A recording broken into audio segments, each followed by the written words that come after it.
Palestinian woman in hospital after being clubbed by masked Israeli settler. A 55-year-old Palestinian woman has been taken to hospital after being clubbed over the head by a masked Jewish settler as she was picking olives. The unprovoked attack, which took place on Sunday morning in the Palestinian village of Termus, Aya in the occupied West Bank, was captured on video by U.S. journalist Jasper Nathaniel. Mr. Nathaniel said the settler knocked the woman unconscious with the first strike of his stick, before hitting her again as she lay on the ground. She has been named locally as Saleh Abu Alia. The Israel Defense Forces, IDF, told the BBC the confrontation was dispersed after its forces arrived, and that it strongly condemns any form of violence by settlers.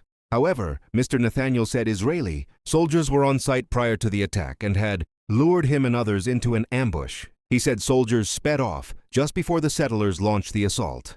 The BBC has put this specific allegation to the IDF. At least 80% of residents of Termus Aya hold U.S. citizenship or residency.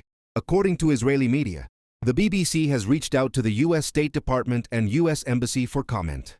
The young male attacker is seen in the footage wielding a large wooden stick with a knot at one end, reminiscent of a club, before he swings it overhead and strikes Mrs. Abu Aliyah. It's the most vivid image that's ever been seared in my mind, Mr. Nathaniel told the BBC. He swings it one time and I saw her body go completely limp. And then he stood over her and hit her twice more. The mother of 5 is then seen bleeding as she is carried into a vehicle to be taken to hospital. She was initially admitted to an intensive care unit, but is now in a stable condition. Doctors say her cousin, Hamdi Abu Aliyah, told the BBC that medical staff found she had been struck twice in the head. Amin Abu Aliyah, the mayor of the adjacent village Al-Mughayir, confirmed details of the attack to the BBC.